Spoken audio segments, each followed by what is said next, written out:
Hello everyone, welcome to LBS IAS Academy. Today we are going to discuss economics MCQs based on previous year UPSC questions as well as some practice questions.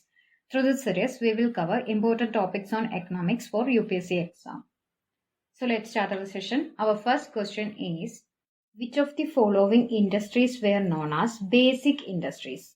Options are cement, coal and fertilizer. Choose from the following option. Here answer to this question is option D, all of them. That is cement, coal and steel all are basic industries. There are 8 core industries in India. That is 8 primary industrial sectors are in India. These are identified under Index of Industrial Production and comprise of 40.27% of the weight of items included under Index of Industrial Production. Here, 8 core industries are refinery products, electricity industry, steel industry, coal industry, crude oil industry, natural gas industry, cement industry, and fertilizers industry. So, the answer to this question is option D. Next is question number 2. Which one of the following is the act of stimulating the economy by increasing the money supply or by reducing taxes? Options are disinflation, reflation, inertial inflation, inflation hedge. The answer to this question is option B, reflation. Reflation is the act of stimulating the economy by increasing the money supply or by reducing taxes to bring the economy back up to the long-term trend following a dip in the business cycle. It's a policy that is enacted after a period of economic slowdown or contraction. The goal is to expand output, stimulate spending, and curb the effects of deflation. Policies include tax cuts, infrastructure spending, increasing money supply, lowering interest rates, etc. Here, disinflation means reduction in the rate of inflation. And inflation hedge, option D, inflation hedge is an investment that is considered to protect the decreased purchasing power of a currency that results from the loss of its value due to rising prices either macroeconomically or due to inflation.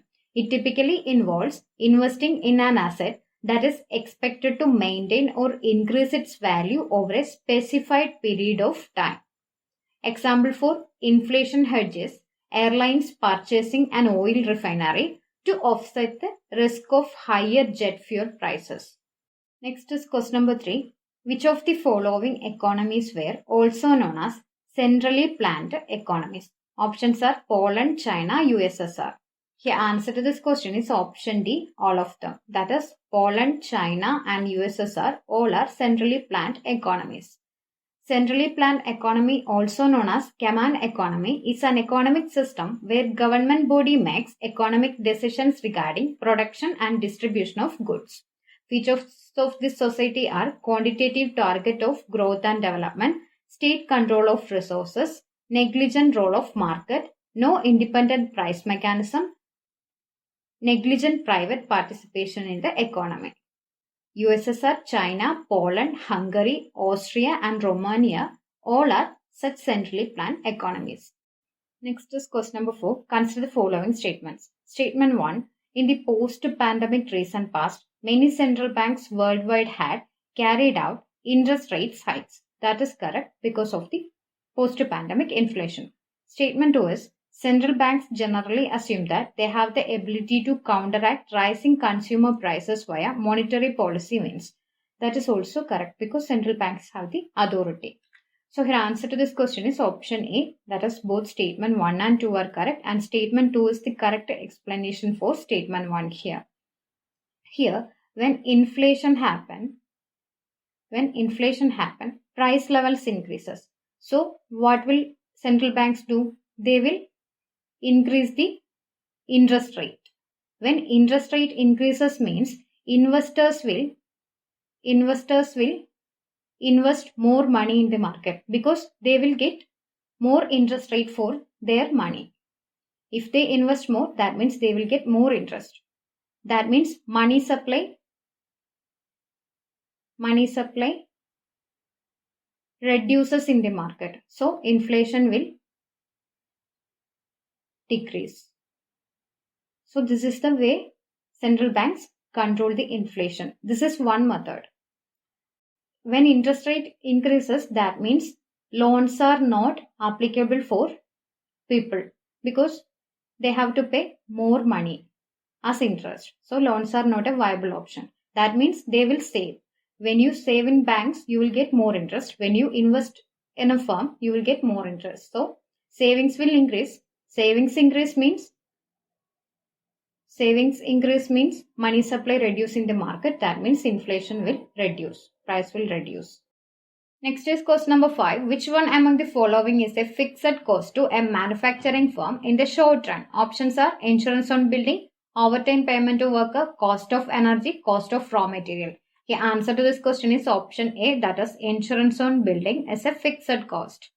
All these three, cost of energy, overtime payment to worker, cost of raw material, all are variable cost. That is, for producing 100 cars or for producing 200 cars or for producing 300 cars, insurance on building will be a fixed cost because it doesn't depends on the production volume. But in this three, that is for overtime payment to worker, for producing 100 cars and for producing 200 cars and for producing 300 cars is variable. Same way, cost of energy for producing 100 cars and 200 cars and 300 cars all are variable. Same way, cost of raw material for producing 100 cars, 200 cars, 300 cars all are variable. That is, these three are variable, but insurance on building on the short run is fixed cost. Because if it is in the long run, maybe building can be changed. Building may be different. If the building is changed, that means need another insurance for the changed building. So in the long run, maybe insurance on building can be variable. Depends on the changing of the building. If building is changed, that means you need another premium insurance. But in this short run, no building changes happen. So that means insurance on building will be a fixed cost. In the short run, insurance premium are fixed cost because they are independent of the level of production. In the long run, to replace the building, insurance on the replacement cost on the building can be variable cost. Also, other insurance include variable cost. That is, worker compensation insurance cost will be variable with respect to the factory labor cost. Here fixed cost means business costs such as rent that are constant whatever the amount of goods are produced. Whether you produce a lot or a little, the fixed costs are the same. These costs are not directly associated with the manufacturing of a product or delivering a service. So fixed costs are considered to be the indirect cost and will usually be listed as operating expenses on company's income statement. Cost of machinery, research and development cost, advertising to popularize a brand name, all are fixed cost. The more you produce, the greater the variable cost. Labor cost and raw material cost are treated as variable cost. So your answer to this question is option A. Next is question number 6. Consider the following statements. When we divide net domestic product by total population of a nation, we get per capita income of that nation. That is incorrect. When we divide net national product by total population, then we will get per capita income of a nation. Here it is net domestic product. So statement 1 is incorrect.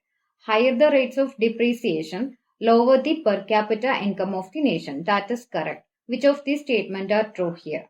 Here, answer to this question is option B. That is statement 2 is only correct here and statement 1 is incorrect here. That is NNP by total population gives you per capita income. Higher the rates of depreciation, lower the PCA of nation. So statement 2 is correct here because here you can see NNP is equal to GNP minus depreciation. So when depreciation is higher, that means your net national product is decreasing. When net national product is decreasing means PCA decreasing. So statement 2 is correct here. Here, depreciation is a tool of policy making. Economies are free to fix any rate of depreciation for different assets, but the rates fixed by them make difference when the national income of the nations are compared by the international financial institutions like IMF, World Bank, Asian Development Bank, etc. So countries should be careful while preparing these depreciation values. Next is question number 7. Aggregate demand in an economy usually increases with increase in options are national income, investment, government spending. Select the correct answer using the codes given below. Here answer to this question is option D, that is aggregate demand increases with increase in national income, increase in investment and increase in government spending. Here aggregate demand formula is C plus I plus G plus NX. Here C is consumer spending. So when consumer spending increases, aggregate demand increases. I is investment spending. Investment increases, aggregate demand increases. And G is government spending. Government spending increases, aggregate demand increases. And NX is net import and export value. So when national income increases, aggregate demand increases, because national income increases means demand increases for consumers. As well, net import and export is a part of national income. So when national income increases means this will be positive. So this will also increase. So aggregate demand increases. Next is question number 8. A closed economy is an economy in which options are money supply is fully controlled, deficit financing taking place, only export take place, neither exports nor imports take place. So your answer to this question is option D, that is neither exports nor imports takes place in a closed economy. A closed economy is a country that does not trade with other nations, that is no imports or exports are allowed. It claims to be self-sufficient and does not need to trade internationally. This is an economy that does not interact with the economy of any other country and prohibits any other country from participating in their stock market. Next is question number 9. Which of the following can be used to calculate national income of an economy? Options are gross domestic product, net national product, gross national product, net domestic product. The answer to this question is option B, net national product, that is NNP. NNP of an economy is the GNP after deducting the loss due to depreciation. That is NNP is equal to GNP minus depreciation. Or NNP can be GDP plus income from abroad minus depreciation. Same formula. NNP is the national income of an economy. So GDP, NDP and GNP all are national income. They are not written with capitalized letter N and I. That is national income. So NNP is the purest form of income of a nation. When we divide NNP by total population of a nation, we get per capita income. That is income per head per year. So your answer to this question is option B. Next is question number 10. With reference to Indian economy, consider the following statements. If inflation is too high, Reserve Bank of India is likely to buy government securities. That is incorrect.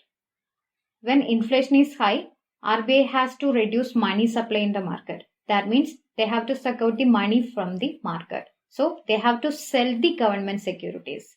Sell government securities. So statement 1 is incorrect.